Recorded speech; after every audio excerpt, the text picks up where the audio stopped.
Hello, and welcome to this edition of the Scales of Justice.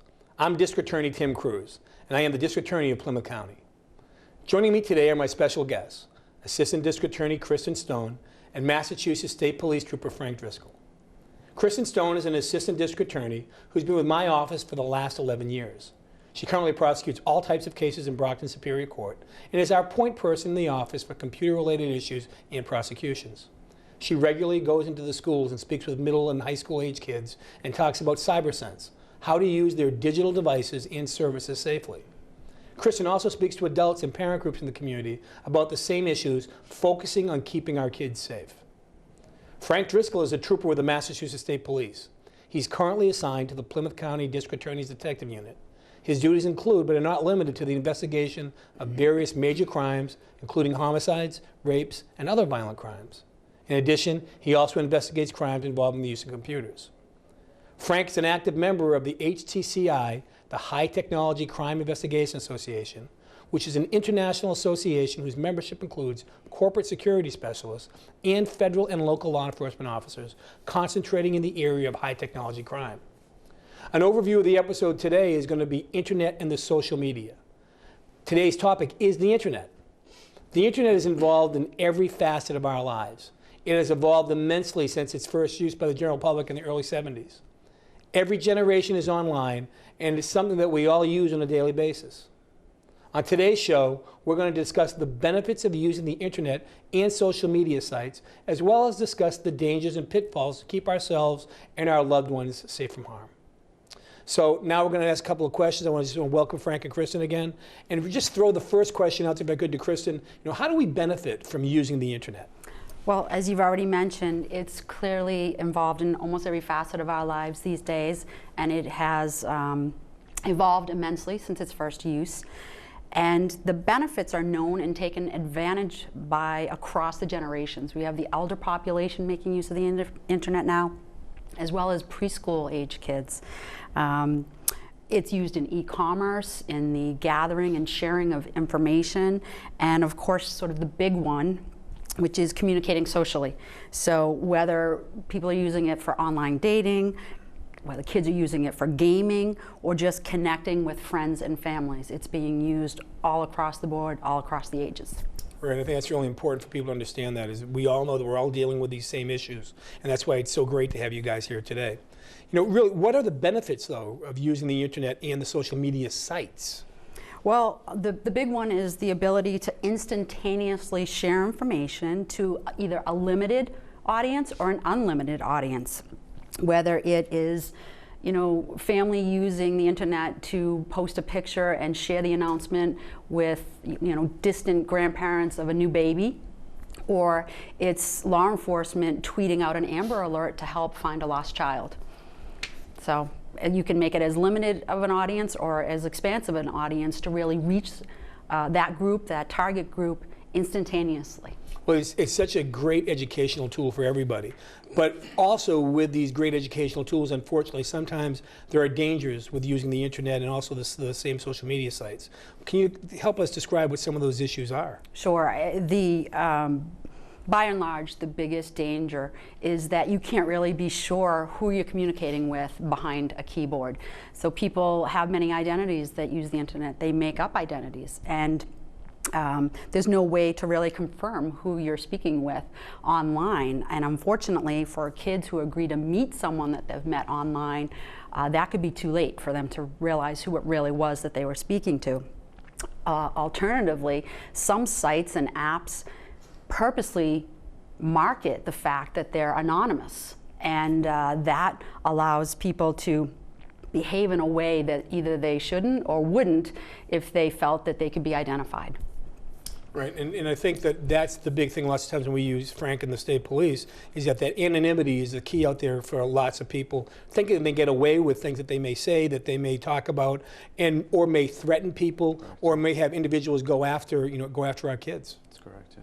So, the risks and consequences that could result from using this, though, what's been your experience from working in this field for a while? First and foremost is the danger to the personal safety of anyone that's agreeing to meet someone that they've met online. if you've only encountered or communicated with someone using the internet or online or through some digital device or app, you should never ever be agreeing to meet them in person. There are predators out there that are seeking to harm children, and they're using those avenues of contact to begin that communication and to essentially start grooming them. And it doesn't take very long before they're basically talking them into either maybe taking inappropriate photos or meeting them, and oftentimes that leads, unfortunately, into some victimization of that child, whether it's a sexual assault or even worse. So the idea that you would ever meet someone that you, in person I should say, that you've only communicated with or known online is something that poses the greatest danger to your personal safety. And when you said the word grooming, I know that I've heard that in this field quite a bit. What is grooming? What do you understand grooming to mean? Well, it's sort of that beginning dialogue that a predator will use to engage a child and maybe tap into a common interest that they might have. So maybe they're using Xbox Live to talk with a child about their common interest in a game. And that becomes quickly sort of this connection that they make, and they convince the child, don't tell your parents about me, we can be secret friends, or how about you send me this image, and it sort of escalates in what they try to engage the child to trust in them to do, which sometimes can ultimately lead, like we mentioned already, to a meeting, which of course would never want a child to do. And that's a pretty scary thing, I think, for any parent that they would have. So what if I'm a parent and if I have kids, how can I prevent my kids from being victimized, here in our county and in our state? Well, as I like to routinely say to the parent groups that I speak to, knowledge is power. The parents have to educate themselves about the devices that they're giving their children access to. So the name of the game these days is mobility. So at one time, I think parents could feel safe knowing that the child was at the kitchen table or at the desk in the office being online, because they could monitor that pretty easily. But now the idea of mobility is what every device is marketing themselves towards. So smaller, faster, lighter. The idea that the kids are having that ability to take whatever means they're communicating with, whatever device they might be using on the go, whether it's an iPhone, an iTouch, an iPad. It's harder for the parents to monitor what they're doing with that. So I think parents really need to be aware of what the device is capable of. What can their child do with that device that they're giving them? They need to know that, and they need to be aware of the different apps that are out there.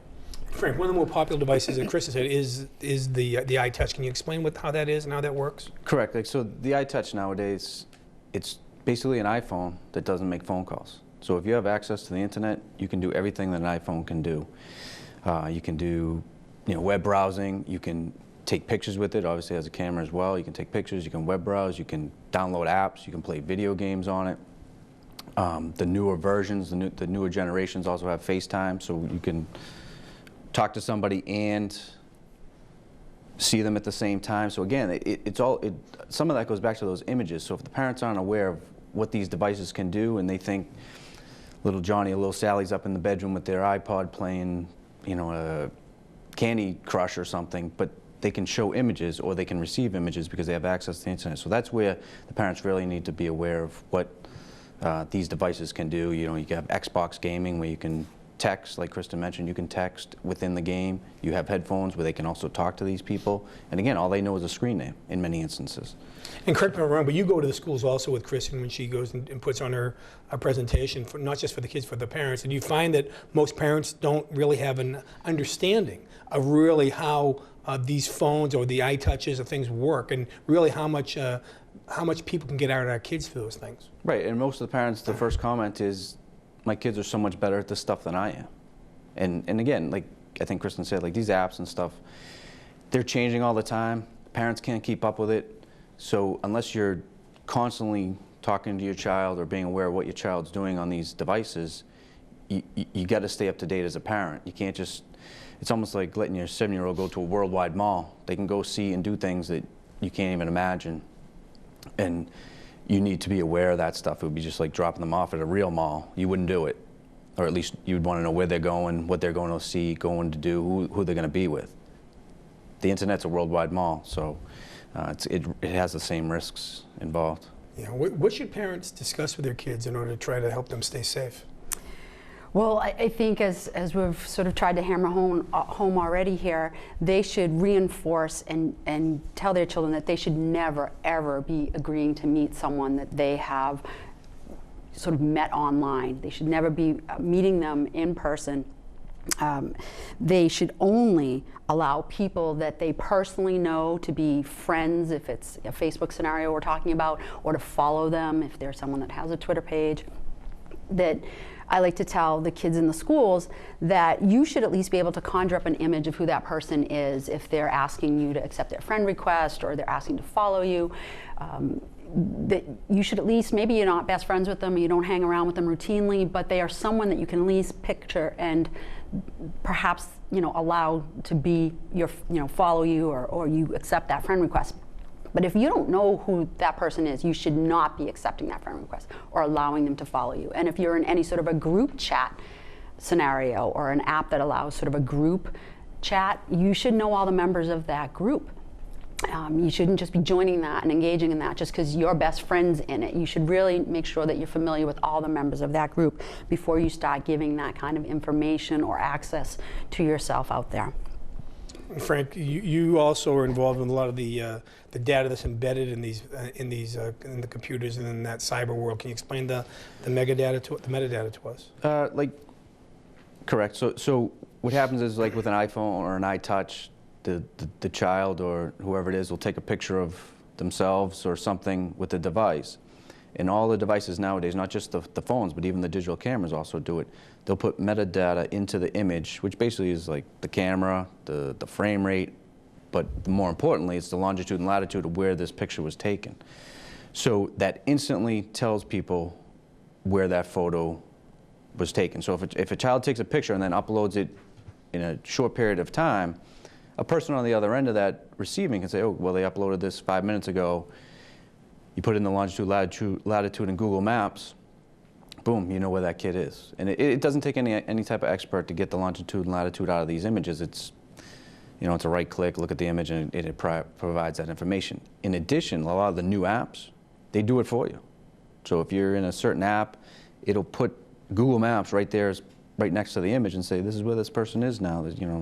Johnny's over at the football field hanging out with his friends. So you know right away where that person is, so if you had some sort of devious intent, Great. You would be able to find them quickly. Well, this looks like it's a good place to take a break. When we come back, I like into the use of the passwords and also the importance of making sure that account settings are up to date. So thank you for joining us on the Scales of Justice, and we'll be right back.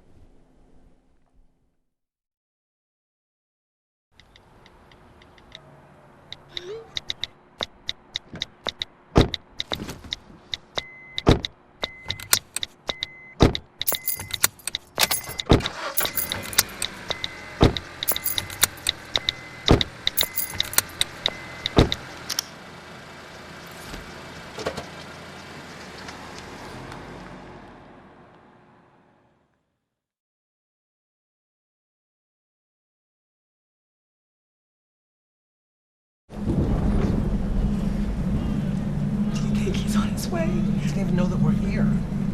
Is he okay? Please tell me he's okay. Laura, Okay, try to call him again. there's no signal. Try. Nothing's working. Well, just Everything's try. down. This is so bad. He's out there by himself. Make sure you know where to find your family in an emergency. Start your plan at ready.gov.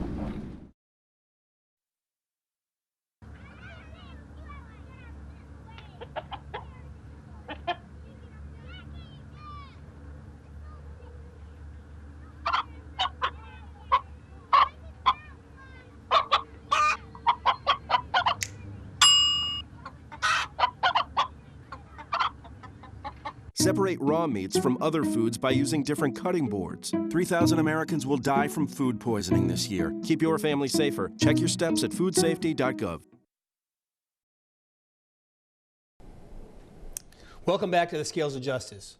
Joining me today is Assistant District Attorney Kristen Stone and Massachusetts State Police Detective Frank Driscoll. I'm District Attorney Tim Cruz. I'm your host for this show. Before the break, we were discussing the internet and using social media sites. We touched upon the various devices that people use to access those sites.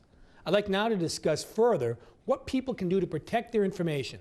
It seems that all of our devices today require or suggest that we use a password to protect the features that they offer. So I ask you, Frank, are the passwords effective? They are very effective. They're a great first line of defense. I mean, there's many other things you got to do, but they're a great start. Parents can password protect the devices in the house, like the wireless routers, the devices themselves, so then the children can't upload apps without the parents knowing about it.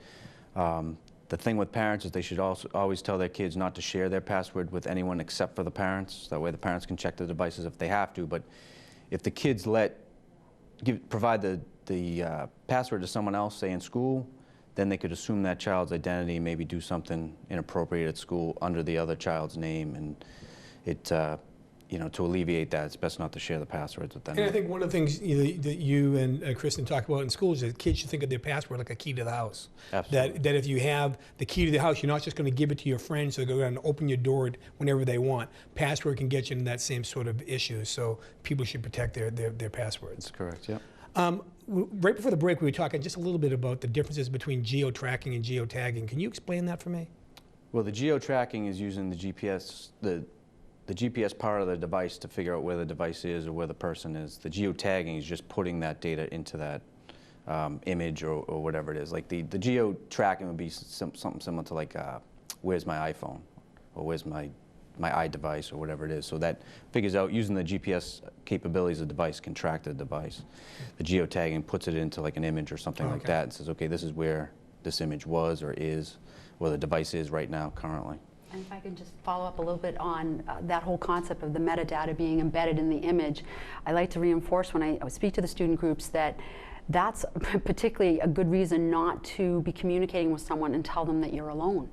Because if you're someone that's taking pictures of yourself and uploading or sharing them with that person, it doesn't, as Frank said, it doesn't take a lot of expertise for them to maybe pull that data from that image and know exactly where you are when you're telling them you're alone. So just another consideration for them when they're, you know, even considering speaking with someone or a stranger or telling them things about themselves or the fact that they're alone. Okay. Kristen, maybe you can also tell us at this point, though, you know, what measures can a parent take to ensure their child's privacy while they are online? Well, both the parents and the children should make themselves very, very familiar with the account settings that are on whatever maybe page they have or app that they've downloaded. By and large, I think all of us have been guilty of signing up for something and just cruising right through, sort of accepting all those terms and conditions without really reading them. We do that as adults. A child's never going to take the time to read that. They're just going to get to the end so that their account or their ability to download that app is done, and they want to get in there and use it. But most of those pages and apps that they're using by default are public. So if you're not getting into your particular account and really setting your privacy settings to the maximum ability of restricting who can see and access or post or have any contact with you through that page, then you're liable to just be open, and you are open to anyone that's out there sort of surfing the web and looking for a person, as we sort of come home to maybe a person who's seeking to victimize a child. So you want to make sure that those settings are as restricted as you can possibly get them to be. For instance, on Facebook, your profile picture, your cover photo, your gender, those things are by default public, and you can't make them any different than that. So if you put a picture up there on Facebook, anyone can access that cover photo or that profile picture. And one of the examples I explained to the groups that I speak with is I've easily gone on to Facebook and just grabbed one of those profile pictures and copied it, and at that point it's then mine to do with whatever I want. I could upload it in some different sort of context or just possess it.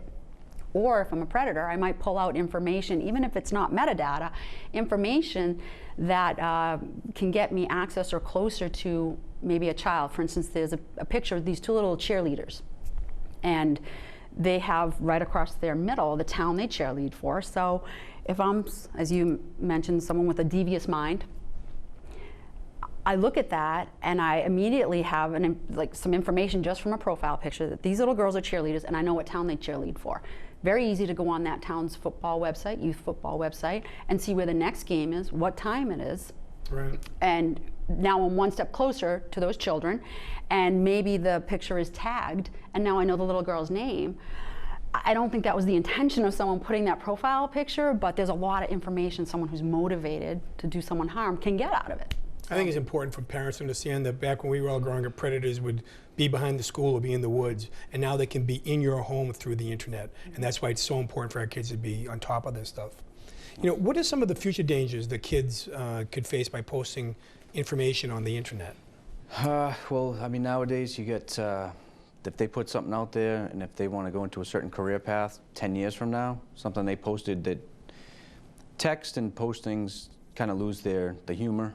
Do the posting and text, what might have been a joke 10 years ago, somebody's reading it, doing a background investigation for a law enforcement job, a teacher job, you know, any of these jobs where they do serious background investigations on, you know, schools, you know, if you go into a high-end school or something like that, they're going to do all these background investigations. And if they find these posts, which a lot of companies have now, companies that find posts just, you know, for the applicant. So if it's between applicant A and B and they look at the post, that might be the difference between getting a job and not getting a job. Right. There's definitely a danger beyond the personal safety danger to their future success. You want them to have all the opportunities that they want to have. And so, you know, I like to tell, again, when I'm speaking to these groups, that they have to be aware that once they put it out there in cyberspace, they're not getting it back. They've lost the ability to control what happens with what they put out there.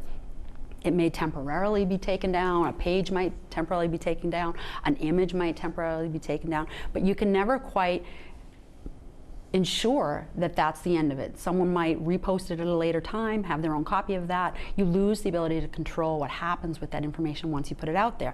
So we talk in terms of a digital footprint. We want the kids to become very aware of what their digital footprint is, sort of out in cyberspace. And I think it's important too, because sometimes we'll get phone calls from parents after something has happened, after that picture has been released on the internet, they want us to get it back. And it's difficult to explain to them that once, as you just said, once it's out there, it's out there. Mm-hmm. And there's no guarantee anybody can ever get it back because you don't know where it's gone from place A to place B to place C. Yeah, like Chris and I tell the parents all the time, once it's on the internet, it's gone forever. You lose all control. That's right. Are there any other ways that people that are young or old could end up with a digital footprint that perhaps they didn't want to have? So just to be clear, that digital footprint is basically the collection of all the traces you leave in an electronic environment, or as you move through those different sites, or you know, whether you're accessing them by way of posting or uploading. There's sort of that footprint that you're leaving about yourself out there. So that's what we refer to as the digital footprint. And it's one of those things where, you know, if you threw your name into Google and just did a Google search of yourself, what would you find? What would be the return? And we actually encourage the kids to sort of have a minimal digital footprint. You don't want to find something out there about yourself, particularly if it's unflattering. Of course, if it's great news or some great accomplishment you've done, that's great. But if it's in any way negative, then clearly you want them to understand the long-lasting effects of that, and that they want that digital footprint to be as small as they possibly can. Yeah, I think that's so important. I know, for instance, you know, I know the examples that you give during the course of your presentations of people that have had unflattering pictures of themselves and would be put out on the internet, and maybe they are going for that job interview, or maybe they are applying to college, or maybe they want to get a job for the state police, and all of a sudden something from the past is going to be put out there, and that the kids have to understand. I know it's hard for a kid to think past Friday, never mind think of what's going to happen a year, 2 or 3 years from now. Right. To understand that the internet is forever, and that we're never going to be able to get those items back and retrieve those items back. So the kids nowadays really have such a different world than when we were all growing up. I mean, they have to worry about being a kid, growing up, being socially accepted, and now you have the world of the internet thrown on top of that, where kids have immediate, instant access to information, to each other. And I know in talking to some school officials, sometimes they talk of problems never seem to stop because of the internet. So if a couple of kids are having a problem at, say, the Christmas break, and normally in the old days, Christmas break would come, a week or two would go by, people would all be calmed down to come back to school, things would be back the way they should be. But I remember talking to a teacher that said that one of the kids came to school the very first day back from vacation and got into a fight because they'd been communicating on the internet on various Facebooks and other social networks and really creating problems for the kids. You know, so it's something that really they need to understand the impact, I think, of the internet. And like I said at the outset, the internet is a great educational tool, don't get me wrong, but that it's also something that all the kids nowadays have to be aware of what's out there. When you see the impacts then, I know you've talked a little bit about them, are you aware of people that have actually changed their futures as a result of this? It's not just talk to the kids, it is really talking about how things have happened and things that you've experienced in your role as a trooper? It's been you see it in the news all the time. You get there was a Patriots cheerleader that got fired. You see people get fired all the time for what they post online, whether it's somebody took a photo of them that they didn't even know about and it went up onto the internet, or that they took a photo that they shouldn't have taken, or they said something they shouldn't have said. Politicians do it all the time. You know, You're pointing at me on that. I'm sorry. Well, It's okay. I'm just moving my hand forward. Just a few weeks ago, I think there was a pretty wide coverage of an event that happened around homecoming in another community in southeastern Mass, and you know, a couple of junior honor roll students posted a Facebook picture the day of homecoming that I think was perceived as the school to be a threatening one, and they suffered the consequences of being suspended and possibly expelled. And clearly there's that digital footprint that we talk about again, because forever if someone throws their name in, that link to the news coverage of that is probably going to come up. Right.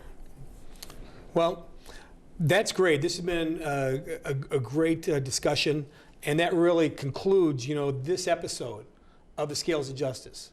I'd like to again thank Assistant District Attorney Kristen Stone and State Police Detective Frank Driscoll for joining me today as my guests. We had a lengthy discussion which covered a lot of topics, and these are just a few of the tips that we learned today that I hope you will remember. Number one, prevention. Secure your privacy and secure your information by making sure that account settings are updated. Keep shared information to a minimum. Use passwords and PINs. Understand the impact your posts have on social media could have an effect on your schooling or your employment opportunities. And that what you post online is not private and can be used publicly without your permission. So thank you again for joining us, and I look forward to seeing you again on the next episode of the Scales of Justice. Good evening.